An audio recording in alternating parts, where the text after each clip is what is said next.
안녕하세요. 오늘이 벌써 종교학 디지털 사랑방 7회차인데요. 오늘의 주제는 명상과 마음 챙김 편입니다. 근데 이게 왜 성장하는 현대 종교냐 그러면 종교가 가지고 있는 그 특성을 그대로 가지고 있어요. 그럼 먼저 명상부터 볼게요. 명상은요, 고대부터 지금까지 쭉 내려온 일종의 수련 형태라고 볼 수 있는 거죠. 지금 현재 존재하는 대부분의 종교 교단에서 하고 있는 수련 형태도 명상과 매우 유사한 방식을 취하고 있습니다. 시공을 초월한 이런 보편적인 명상이라는 것이 실제로 영적인 자각을 이끌고 그리고 마음의 평정을 유도한다는 그런 목적 아래 이어져 오고 있다. 마음의 평정이란 게 결국은 종교에서 지향하는 최고의 지점이라고 보시면 돼요.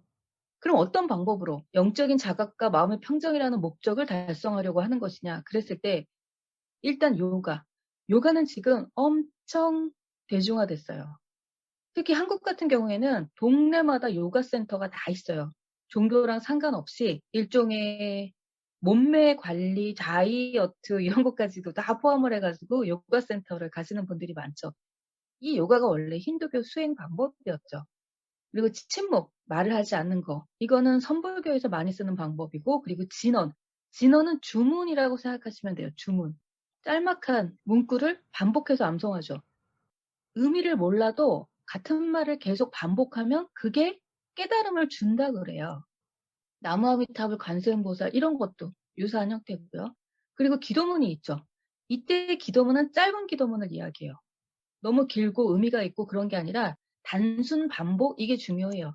그래서 명상을 하는 두 가지 형태에는 정적인 방법과 단순한 문구를 반복 암송하는 두 가지 형태가 있다. 예를 들어서 불교를 한번 볼게요. 불교의 진언의 대표적인 게 바로 옴마니 밤메드홈이에요. 그래서 우리가 옴마니 밤메홈 이거요. 사극에서도 종종 나오고 한때 드라마 사극에서 궁예가 이거 많이 했잖아요. 관심법. 그럴 때도 막 종종 동원됐던 진원인데 이게 의미는 이런 거래요. 옴이 오, 연꽃 속의 보석이요. 이런 표현이래요. 그래서 옴, 마, 니, 반, 매, 홈 이 글자가 모두 의미를 갖고 있다 그러고 오 같은 경우에는 이거를 발음하는 것만으로도 호흡법에 관련이 있다고 한대요. 그럼 이게 무슨 의미냐? 관세음보살의 자비로 번뇌와 죄악이 소멸하고 온갖 지혜와 공덕을 갖추게 됩니다. 이런 의미를 갖고 있다고 하지만 이거는 이제 사람들이 물어보니까 "엄마니 반매음이 무슨 의미냐? 엄마니 반매음 이렇게 하면 괜찮냐?" 이렇게 물어보니까 이게 바로 관세음보살의 자비를 비는 거다. 빌어서 뭐 할 거냐? 번뇌와 죄악을 소멸시킬 거다. 그래서 나는 어떻게 되냐? 지혜와 공덕을 갖추게 될 거다. 이렇게 이야기를 하지만 이런 속뜻을 모르더라도 "오 연꽃 속의 보석이여. 오 연꽃 속의 보석이여." 이걸 자꾸 반복을 하다 보면은 깨달음에 이르게 되면서 마음의 평정을 유도한다라는 거죠. 이게 반매가 원래 원음에서 좀 너무 멀다 그래 갖고 성철 스님이 파드매라고 이제 이거를 수정을 하셨다고 하는데 워낙에 이제 대중적으로는 옴마니 반매음이 더 알려지다 보니까 옴마니 파드매훔 이렇게 말하는 사람보다는 옴마니 반매훔이라고 말하는 사람이 더 많죠. 그리고 이제 지크르라는 게 있는데 이거는 수피, 이슬람교 신비주의자들이 암송하는 기도문이에요. 근데 이게요. 신과 일체감을 얻기 위해서 한다라고 이야기를 하는데 이 수피는 우리가 알고 있는 또 그냥 이슬람교 신자들, 우리가 그런 사람들을 무슬림이라고 얘기를 하죠. 이슬람교 신자들을. 그 무슬림들의 일반적인 형태하고 또 달라요. 이 수피들은 굉장히 명상을 중요하게 생각하면서 자연 친화적이고 신비주의자들이다 보니까 숲에서 그런 수행들을 많이 하고 제가 예전에 읽었던 어떤 기록에서는 이 수피들끼리는 아주 먼 거리에서 대화를 주고받는다고 해요. 그러니까 텔레파시 같은 게 통한다는 거죠. 신기하죠? 믿거나 말거나. 근데 수피들은 그걸 믿고요. 서로 수련이 잘 된 그런 상대들한테는 그런 이제 원거리 통신이라고 그래야 되나? 이런 텔레파시 가능하다. 이거 가지고 서로 주고받고 뭐 문답을 하고 뭐 이런 식의 책들도 있습니다. 그리고 이제 유튜브에서 명상이라는 키워드를 딱 치면 여러분들이 제일 먼저 만나게 되는 건 음악이에요. 일종의 명상음악이라는 게 별도의 장르로 자리를 잡았어요. 대체적으로 물소리나 새소리랑 같이 피아노나 기타 연주가 곁들여지는 형태가 많아요. 그리고 별도로 뉴 에이지라고 그래서 뉴라는 것은 새로운 시대, 새로운 세대 그런 거죠. 20세기 말엽부터 새로운 영성 운동이 나타났는데 이게 바로 신비주의 종교와 관련이 있고요. 이 뉴 에이지 음악이라는 것이 보통 명상하기 좋은 피아노 연주, 기타 연주로 이루어져 있어요. 이 뉴 에이지가 지향하는 게 개인 수련에 중점을 두고요. 그러니까 단체 모임 이런 거 중요하지 않고 그런 데 잘 안 나가고 그리고 범신론 모든 게 다 사실은 신의 모습이고요. 신이에요. 그리고 영적 각성, 나의 영적 각성을 중요하게 생각을 합니다. 그런데 혼자서 너무 쓸쓸하고 외로우면 소규모 모임을 갖기도 합니다. 근데 이런 소규모 모임을 갖는다고 해서 이게 대규모화가 되거나 어떤 체계를 갖는 건 아니에요. 그냥 동아리 소소한 모임 같듯이 자기랑 비슷한 사람들끼리 모이는 그 정도 의미라고 보시면 돼요. 그리고 미국에서는 19세기에 신지학 협회라는 게 있었어요. 이 신지학 협회는 특징이 뭐냐 그러면 모든 종교는 통한다라는 거예요. 그래서 어떤 특정 종교를 배제하지 않고 또는 어떤 특정 종교를 숭배하지 않고 서구의 기독교와 합리주의를 비판하면서 나머지는 다 받아들이는 거예요. 왜 그러냐 그러면 서구의 기독교는 독단적이라는 거예요. 또는 독선적이죠. 왜냐하면 나 이외에 신이 없고 오로지 기독교는 기독교로만 전도를 하려고 그러죠. 이런 건 통합이 반대가 되고요. 그다음에 서구의 합리주의는 왜 비판을 하냐 그러면 합리주의를 너무나 우상시하다 보니까 이 합리주의 자체가 그냥 하나의 교리가 돼버린 거예요. 이건 그냥 하나의 방법론인 건데 마치 목적처럼 돼버렸다는 거죠. 합리주의가 최고인 것 같고 과학과 이성 이렇게 이야기하면서 그다지 합리적이지도 않은데도 불구하고 그걸 합리주의라는 이름으로 에워싸면 다 통한다. 이걸 비판한 거예요. 그러면서 종교 대통합의 시대를 열려고 했던 거죠. 이 흐름 아래 뉴 에이지가 있습니다. 그리고 한국의 뉴 에이지도요. 지금은 상당히 많이 번창을 했다고 해야 되나? 그래서 다양한 명상센터가 동네 곳곳에 존재를 하고요. 단전호흡센터도 사실 이 뉴 에이지에 포함이 돼요. 국선독 같은 형태인 거죠. 그리고 단월드, 원래는 단학 선언으로 출발을 했는데 이거는 조금 조심하셔야 되기도 하고 원래 출발은요. 심신안정, 단전호흡을 통해 건강을 회복하는 거기 때문에 종교성 없이 출발을 했어요. 그런데 이제 최근에는 뇌교육 명상을 통해 가지고 이게 학습법 이래 가지고 좀 다단계 형태도 띄고 조금 종교 형태도 띄고 이러면서 이단 시비가 붙기도 했고요. 다널드가 이후에 천부경을 또 교재로 사용을 해요. 그럼 천부경 그러면 우리가 대종교 할 때도 살짝 나왔던 건데 그 민족종교 쪽에서 경전으로 사용하고 있는 거죠. 81자에 한자로 되어 있어서 걔를 쭉 암송하고 있으면 진언처럼 느껴지거든요. 결국 천부경의 내용은 하나는 하나 이전에도 하나고 그 하나에서 천지인 이 셋이 나왔다. 이거죠. 그래서 마지막 마무리가 어떻게 되냐 그러면 그래서 우주도 마음도 모두 하나가 돼야지 비로소 밝은 상태가 되는 거고 그게 우리의 지향점이 되는 거죠. 이거를 교재로 사용한다는 얘기는 상당한 종교성을 가지고 있다는 거죠. 그래서 천지인 삼위일체 교리를 가지고 있는 이런 형태가 되고 저는 대학교 때 저희 동네에 그때는 단월도 아니고 단학 선원이었던 걸로 기억을 하는데 이게 있었어요.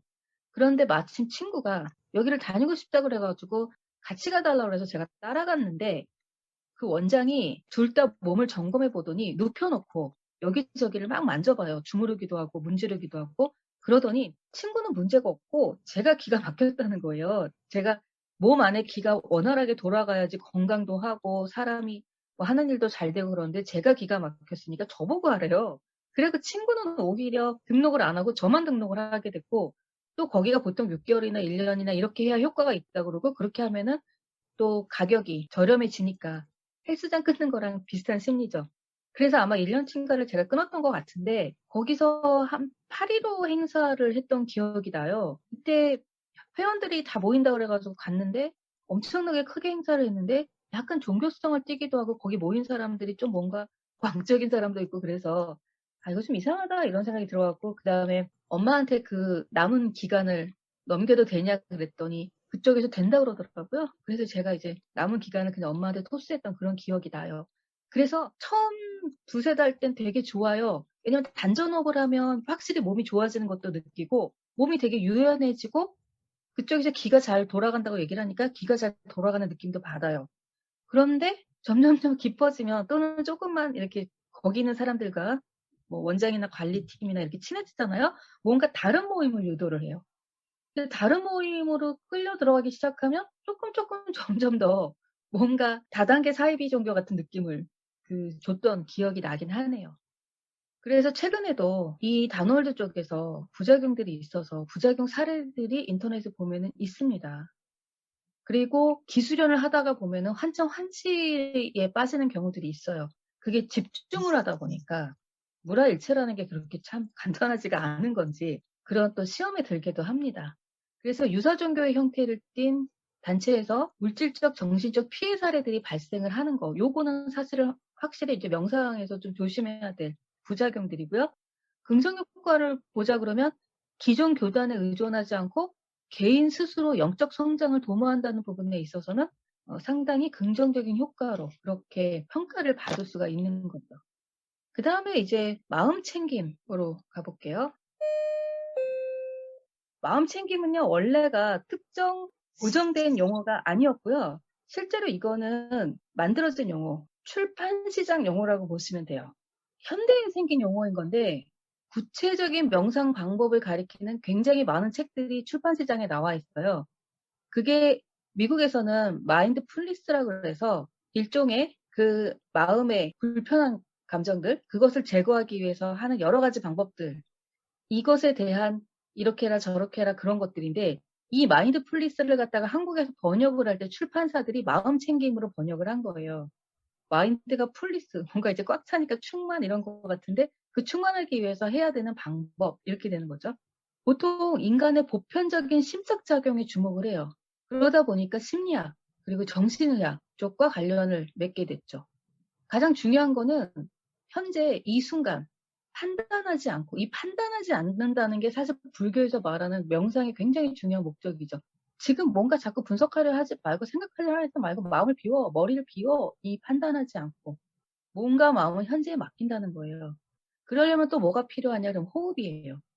결국은 이래저래 단전호흡이나 뇌호흡이 명상과 마찬가지로 마음 챙김 쪽에서는 극구 권장되고 있는 것들이에요. 그럼 이걸 대중화시킨 사람이 누구냐? 그 유명한 베트남 스님인 틱나탄 스님.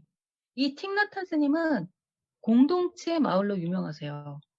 프랑스에 있죠. 와인으로 유명한 보르도의 플럼 빌리지라고 해서 플럼은 서양 자두를 가리키는 말인데 우리나라 자두보다 조금 작고 단단하고 맛없을 것처럼 생긴 그 플럼 빌리지를 처음 만들어서 지금은요, 전 세계에 이런 공동체 마을이 한 1000여 개 정도 있대요. 그리고 제가 20대 때 알던 지인이 그 보르도 마을로 들어간 사람이 하나 있어요. 지금 연락이 끊겨가지고 어떻게 되는지 모르겠는데 한국에서 비구니로 한 1년 정도 있었는데 그게 너무 힘들었나 봐요. 제가 그 친구 절에다가 데려다 주고 데리고 오고 그래가지고 너무 기억이 생생한데 데려다 줄 때 긴 머리에 원래 이제 키가 크고 이제 호리호리한 유형이었는데 원피스 입고 들어갔다가 1년 만에 머리 삭발하고 그 스님 옷 입고 그렇게 나왔거든요. 근데 그 친구가 한국 불교가 너무 자기한테 힘들다고 어머니가 어마어마한 신심 좋은 불자시여서 본인 돈으로 암자도 세우고 그러신 분이셨어요. 그래가지고 프랑스 파리에서 유학 시절에 꿈에 부처님이 나타나가지고 불교에 기여하라 그랬다고 갑자기 한국에 와가지고 기일을 한 그런 친구였거든요. 근데 1년 만에 한국 불교 너무 힘들다고 나왔어요. 그래서 그럼 이제 어떻게 할 거야? 그랬더니 보르도로 가겠다고 그러더라고요. 그래서 저는 굉장히 이 보르도를 기억하고 있었어요. 그래서 공동체 마을인데 그렇게 규율이나 이렇게 요구하는 게 빡세지가 않고요.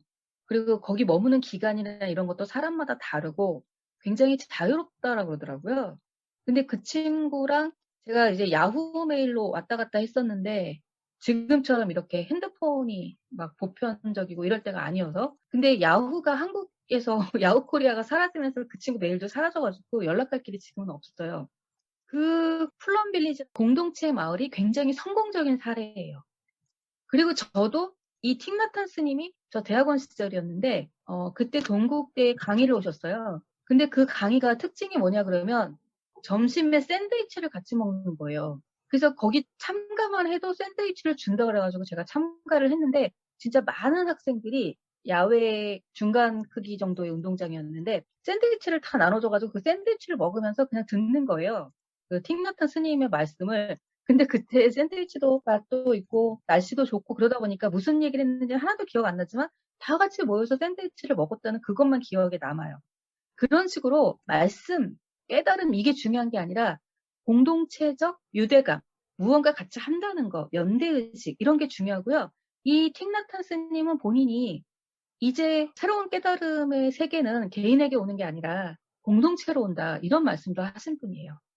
그리고 이제 또 대표적으로 마음챙김을 대중화시킨 분이 존 카바진이라고 미국 의대 교수인데 이분이 이제 의학 건강 사회 마음챙김 센터라는 것을 세워서 거기서 이제 사람들을 치유하는 일을 하시죠. 이게 이름이 되게 길죠. 번역하면 그대로 의학 건강 사회 마음챙김 센터예요.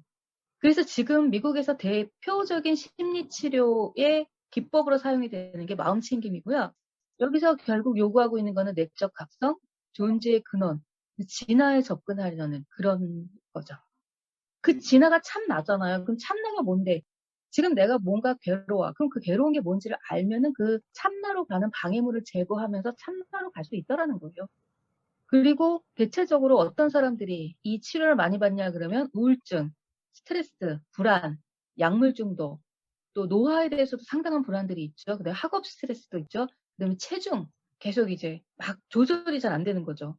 불안, 근심, 걱정으로 그냥 막 살이 빠지는 사람도 있고 또는 막 살이 찌는 사람도 있고 이런 모든 문제들이 실제적으로 마음 챙김의 형태로 치료가 되고 있고요.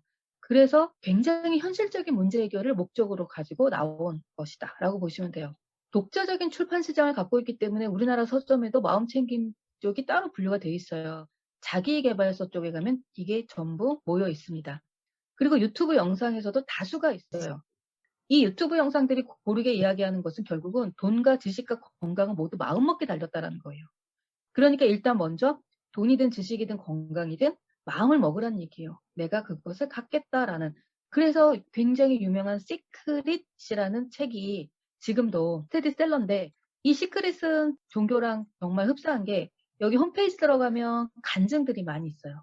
그래서 나는 시크릿을 이렇게 실천을 했더니 이런 효과를 봤다라는 마음 치료도 있지만 취업이라든가 또는 뭐 사업이라든가 이런 형태들, 이런 굉장히 현실적인 문제들을 가지고 간증 사례들이 있어요. 그리고 이제 마음 챙김 명상에는 불교의 전통적 수행 방법인 사티라고 해서 이게 이제 알아차림, 주의 집중의 형태인데 이런 사티의 위파사나는 온다라는 거죠. 이거 지금 내가 문제예요. 이거 지금 내가 걸렸어. 이걸 깨달으라는 얘기고 알아차리는 얘기예요. 왜냐면 알아야 고치니까. 이건 마치 소크라테스가 무지가 죄라고 이야기를 했던 거. 왜냐면 모르면 못 고치니까. 알면 고치니까. 그거랑도 유사해요. 그래서 현대 심리학, 정신의학과 결합을 해서 만든 치료법으로 굉장히 유행하고 있는 형태라고 볼 수 있는 거죠.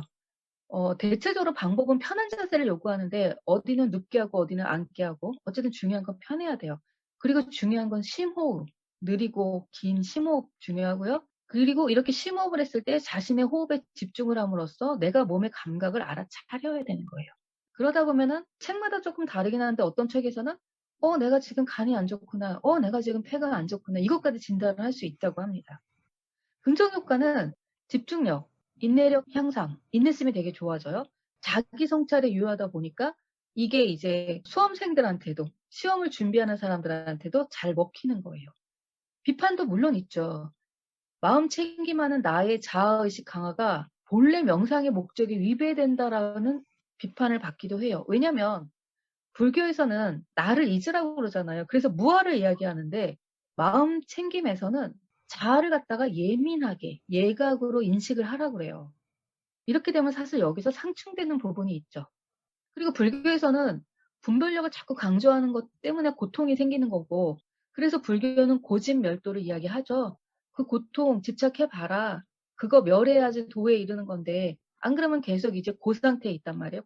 이런 욕망은 결국 마음의 평화를 부르지 못한다고 비판을 하지만 마음 챙김이 심리학과 정신의학 쪽에서 발달한 것으로 미루어 봤을 때 이쪽은 굉장히 지식 중심적이고 인과관계에 있어서 명확한 걸 원하는 그런 과학적 체계를 중요하게 생각하잖아요. 그러니까 사실상 원래 명상에서 좀 달라진 형태가 될 수밖에 없는 거죠. 그리고 이것의 유사 개념이 있어요. 이런 마음 챙김에. 유사 개념은 나는 1인칭이죠. 이 나를 내가 난데 이런 마음을 버리고 3인칭 관점으로 관찰을 하는 거예요. 그래서 마치 남처럼 보는 거죠. 그걸 이제 자기 객관화라고 그러고요. 심리학에서는 메타인지 상위인지, 내가 나를 보는 메타, 내가 나를 그 위에서 보는 상위인지 형태로 알아차린다는 거죠. 그래서 이런 자기 객관화를 하다 보면은 실제적으로 마음 챙김의 유사한 형태에도 도달할 수 있다라고 이야기를 해요. 그리고 이런 마음 챙김의 형태가 게임 좋아하시는 분들은, 저는 제가 게임을 안 해봐서 잘 모르겠는데 전략 시뮬레이션 게임을 하면은 이게 탁 온다 그래요. 뭔지, 어떤 느낌인지. 그 리플레이를 할 때 보면은 플레이 당시에 보이지 않던 것들이 보인다고 해요. 그 자기 객관화 메타 인지 상태가 이미 내가 게임이 끝났어. 근데 그거를 이제 리플레이를 하죠. 그래서 무엇이 문제였는지를 따지죠.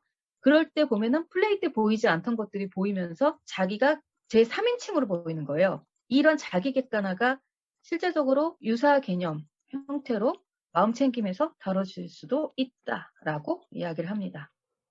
바둑도 복기라는 걸 하죠. 그럼 복기라는 게 실제적으로 상당히 이제 자기 성찰 쪽으로 가고, 자기 성찰을 한다라는 건 내가 자아를 가지고 해야 되는 거니까 마음 챙김 쪽에서는 다 가능한 방법론들인 거죠.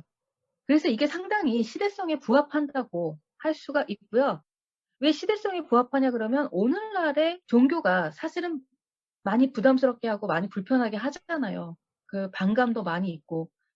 그런데 기존의 제도 종교를 탈피하면서 힐링과 위로와 의지가 되니까, 이렇게 되면 이건 종교적 효과가 있는 게 맞아요. 결국 종교에서 사람들이 바라는 게 뭔데? 힐링과 위로와 의지가 되는 거잖아요. 그래서 명상이나 마음챙김 이런 형태가 오늘날에 있어서는 종교를 대체하고 있기 때문에 유사 종교 또는 대체 종교 이런 식으로도 명명이 되고요. 이야기가 돼요. 그러면 오늘은 명상과 마음챙김에 대한 대략적인 이야기들을 나눠봤고요. 이후에 질의응답과 나눔을 통해서 또 진행을 해보도록 할게요. 강의는 마치도록 하겠습니다.